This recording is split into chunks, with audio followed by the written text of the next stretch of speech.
चंद्र आज तो गोटे नुआ जगह थिला संपूर्ण प्राकृतिक भरा परिवेश उपरडा ग्राम माँ बुढ़िया गुले को दर्शन कल केमती थिला सेठी अनुभूति प्रकृत जदि दर्शक बंधु प्रकृत कहबी ग्राम देवी जो वर्ड से शब्दर प्रकृत जातकता ये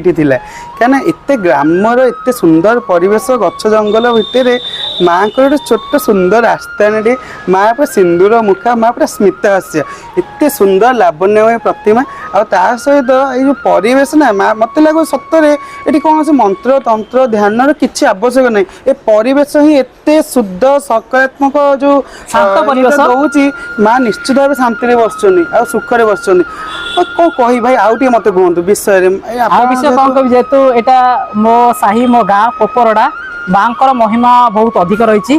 बहुत बाहर भी लोक आसती से मनस्कामना माँ बहुत प्रत्यक्ष ठाकुराणी माँ बुढ़िया गुड़े माँ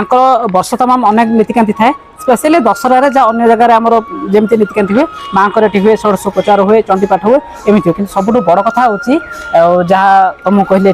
ये ब्राह्मण की आमर प्रत्येक दिन पूजा करती नहीं ये अन्य जातिर जड़े बेहरा जातिर जड़े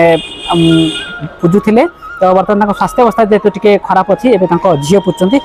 ठाकुराणी बहुत वर्ष है से पूजा पाँच मुझे बापा पूजा करते स्वास्थ्य खराब है मु पूजा पाठ कर माँ महिमा अशेष जो आसती लोक भक्त तक मनस्कामना पूर्ण हुए माँ माघ मसरे शुक्ल सप्तमी दिन चंडीपाठ कराए आउ दशहरा नवरात्र चले अष्टमी दिन धर पूजा पाठ कराए बहुत आड़ लोक आसती ये गोटे नियार स्वतंत्र कि माँ को पाखरे कौन सी जाति भित्तिक नुह गोटे देखु भक्तिर शक्ति थाए गोटे कथा देखु आम आगुरी जदि आम जानी प्रायतः ग्रामदेवी मानक आमर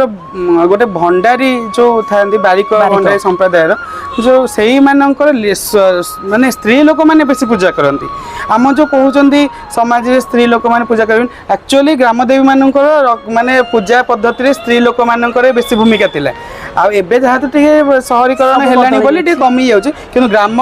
जेहेतु आप गाँ गली जातु से देखिए प्राय बारिक घर कि भंडारी जोटा आम कहूँ घर स्त्री लोक मैंने बेसी पूजा करती शिव मंदिर जन माड़ी घर पूजा करती किंतु जेहेतु पचारे कि माँ बुढ़िया गुड़े वस्त्र पिंधा शैली अत्यंत चमत्कार लगुच से मत पचार चंद्र केमी लगे मत कहीं प्रश्न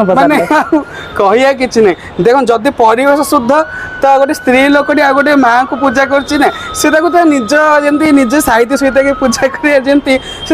सजे रखते एत सुंदर आप देखु आसतु थे मुझे सब कथा आपको कहीदे ना फोन रे कि आप न आसिले आप जानीपारे परिवेश जो आटमोस्फेयर आप आसिक अनुभव करूँ आपण भीतर गोटे स्पृहा गोटे जागृत हम स्वराज भाई आउ कौन कहतु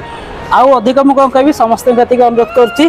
जमी चंद्राजी आम साइक आसी मो सहित उपरडक आसी माँ बुढ़िया गुड़े पीठर ग्राम देवती होती माँ बुढ़िया गुड़े तो ये जमी माँ विषय जानले महात्मा विषय में आलोचना कले आपण मैंने भी आसतु ये पीठ को पोपड़ा को आसतु माँ बुढ़िया गुड़े को दर्शन कर निश्चित भाव सहर टिके भिन्न आपण मैंने आसिले निश्चय जानीपारे मोर गोटे निहाती भाव रिक्वेस्ट रहा आपन आसते परिवेश देखु जानतु केते सुंदर केते शांत लावण्यमय प्रति विग्रह आउ बहुत सुंदर सजासजी होती ग्रामवासी मैंने बहुत फ्रेंडली बहुत विनम्र आम मो भाई बहुत खुशी मुझे आउ थे आसी स्वराज भाई डाक न डाकतु मुझे एक लुचिक आसी खाई पी जी लुचिक माँ महिमा करुणा एमि था आपण समस्ते आसतु आम भाईचारार गोटे अनन्य जगह हूँ पोपरडा मो साई बेली मु अधिक कथा कहूनी वास्तविक कथा निजे आसी देखिथे तेरे आउ एक समय आउ साइकी जावा माँ से जाना कौन रही महात्म्य कौन नीतिकांति कौन स्वतंत्रता से पर्यंत आमको विदाय दिंतु मु स्वराज मु चंद्र आसुचु आपण ग्राम नमस्कार।